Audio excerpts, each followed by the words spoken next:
Thank you for joining us, Gladden. Thanks. So nice to be here with you. Well, this year marks this 75th anniversary of these formal ties between China and Hungary. And of course, we know Chinese President Xi Jinping will pay a state visit to Hungary in very soon, as part of his three-nation European tour, which also includes France and Serbia. So what's the expectation out of this visit? Well, here in Budapest, we're very much looking forward to President Xi Jinping's visit. This is a symbol, I think, of the strong bilateral ties that have developed between Hungary and China in recent years. And Hungary has been pursuing a strategy that we call connectivity. We are a gateway between East and West. We have a very deep history. Originally, Hungary comes from the Central Asian area, so we have a very deep tie with the East and with China in particular. And this visit by President Xi Jinping to Prime Minister Orbán and also to the Hungarian President Tamás Sujok will cement those good relations. China has become the largest source of foreign direct investment into Hungary in 2023, and Hungary has become the primary destination for Chinese investment into the European Union. There's cooperation through the Belt and Road Initiative and the cooperation between China and Central and Eastern European countries. A lot of other elements of cooperation as well, and all around, this is clearly an important visit. It's important for Budapest. It's a sign that our strategy and approach is very compatible with that of the Chinese investment and development in Europe. And so, alongside Paris, we're the only European Union capital to be a part of this trip, and we're very excited about that. So this visit will provide an opportunity to discuss expanding that cooperation, and I'm sure that a number of new initiatives will be expected to be announced during the visit and after the visit. Of course, we'll have to wait for those details, but I'm sure there's much to come. Gladden, last year you were in Beijing and Shanghai, the two most important cities in China. Before that, your last visit, that was like 26 years ago. So any changes you find out? Yeah, I first visited China in 1997, and then the last time, that was the last time until 1 year ago this month, actually. So what I found was an amazing amount of development that I really couldn't imagine. It was very, very impressive to see the beautiful cities and the extraordinary economic development that's going on there. So clearly, this is a wonderful opportunity to build the relationship for me as well between Hungary and China. And I had the opportunity as the president of the foreign policy think tank of Hungary to visit our counterpart institutions in Beijing and Shanghai, and to get a sense of the development and excitement in the country. So that's a strong basis. As I said, this is the 75th anniversary of diplomatic relations this year. And I think it's a sign of what good global cooperation can look like. Well, you talked about the foreign policy of Hungary toward other countries, including China. Obviously, the China policy is a successful one. If you look at the investment from the Chinese side, as you mentioned, in the largest. Tell us more about that. We know that there's, in particular, there's one area that attracts a lot of Chinese investment, that is an auto industry, and probably even closer, that is, let's say, electric vehicle, and of course related industries along that that's value chain or supply chain. Tell us more about that. Why Hungary is so attractive to the Chinese investors?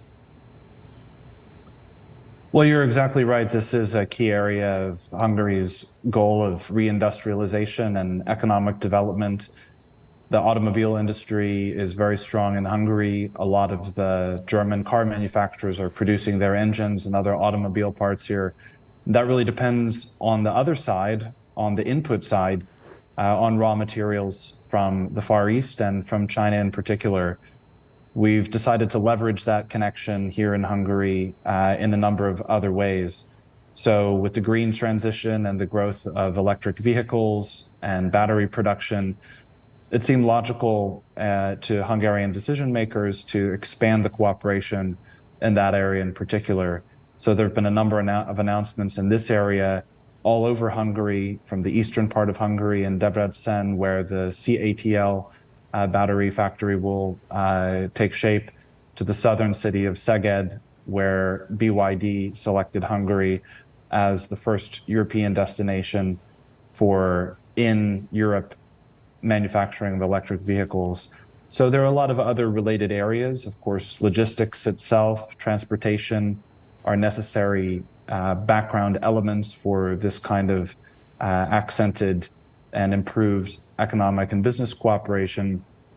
So you're right, this is the direction that things are going. At the BRI summit in Beijing last October, Prime Minister Orbán and the members of the Hungarian government pointed out Hungary's ambition to become the #2 manufacturer of electric batteries after China, that is. And so this is an area that will be one of continued growth in Hungary in the coming years. And I think what makes Hungary attractive, in addition to its favorable business climate, its favorable investment environment, is really its deep history and experience with this kind of cooperation. So Hungary has a very practical approach in its foreign policy. We want to make partners with as many countries as we can and find mutually productive ways of carrying out that cooperation. So in essence, this is something that Hungary is very skilled at, and with the strong support for the Hungarian government by the Hungarian people, it's also a stable environment where this policy is not going to change. So as there are a lot of shifting winds in the global political environment today, Hungary is committed to this strategy of connectivity and of being a link between East and West. A link between East and West. You also mentioned about the connectivity. That seems to be a key word in terms of Hungary's foreign policy making there. Of course, Hungary was the first European country to sign up to Belt and Road Initiative from the Chinese side. And it is also one of China's most important trading partners in Central and Eastern Europe. So if you look back about the BRI cooperation here, how had this BRI initiative, or the initiative of, let's say, connectivity, boosted trade and investment between the two countries here? Well, it's important for listeners and viewers to understand that Central and Eastern Europe has been historically, over the last 100 years, an insufficiently well-connected area. There's been a lot of war, a lot of different empires that are present here, and things got kind of chopped up. So rebuilding those connections and making it as easy as possible to move among the countries in Central and Eastern Europe down into the Western Balkans is extremely important. Without that, not only is the region not well connected, but indeed the globe itself would have a breaking point in that region. So one important BRI project here is the Budapest to Belgrade Railway. I think from what I understand, that's on track to be completed in the next couple of years.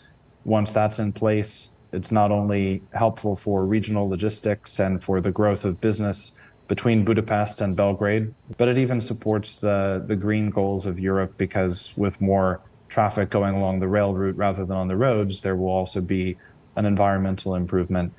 If you look at this larger picture between China and the European countries or the European continent, I have a few figures here. In the first quarter of this year, there were a total of 4,541 freight trains linking China with Europe, carrying 493,000 containers.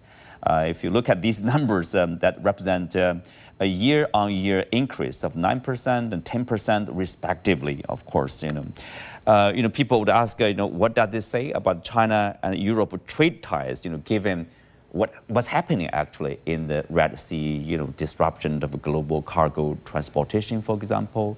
So can we say it's important? It is indeed important in terms of connectivity here. Indeed. Well, the China-Europe freight train service, which is a flagship BRI program, is definitely experiencing a surge in demand amid the Red Sea crisis. And so projects like this are a part of Hungary's connectivity strategy as well. And we think that this is essential not only for Hungary, but for Europe as a whole. It's a Eurasian continent or Eurasian landmass, and it's important that the West and the East portions of it be as connected as possible. In Hungary, there's also the East-West terminal in the east of the country, This is a logistics hub that's capable of processing something like 1 million containers per year. And we're seeing a lot of increased traffic through these areas as the disruptions in other parts of the globe continue. So from my standpoint in Budapest, this is, as I said, something that's important not only for Hungary, but for Europe as a whole and for everyone. So we want all these initiatives to work together and not to conflict. We want there to be a good way of fitting together the logistics and transportation routes and hubs along the most effective and beneficial routes that are available. So all of this aligns with Hungary's connectivity strategy and Hungary's desire to make Europe itself a more resilient and strategically a significant area of the globe. You once said that, quote, China is not a threat, but an opportunity. There can be shared development in the world. Tell us more about that. Well, Europe needs to improve its competitiveness and seek to recover its economic growth, and that's stagnated a lot in recent years. What we've been seeing is that even while in some countries there has been a manufacturing decline, that's been continuing to increase in Hungary, and that is due in part due to the activity of investments coming from China that have helped to boost the economy and the manufacturing capabilities here. So that's the main thing. Europe has to be a very open economy. China is the #1 source of imports into Europe. It's Europe's #2 export market. When people start to talk about decoupling and de-risking, they're introducing a dangerous uncertainty into the mix.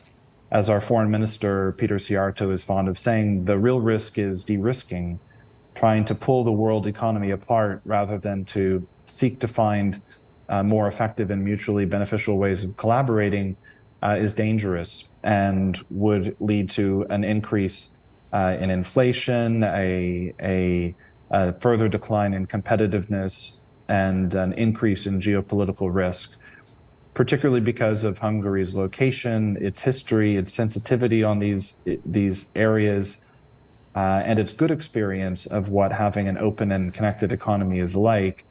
That's why Hungary is taking this stance to advocate for as much connection as possible and for figuring out ways through diplomacy and exchange to resolve differences. Of course, it's natural that there are misperceptions and disagreements and things that have to be worked through. No diplomatic relationship in this world is perfect. There's always something to discuss and work through.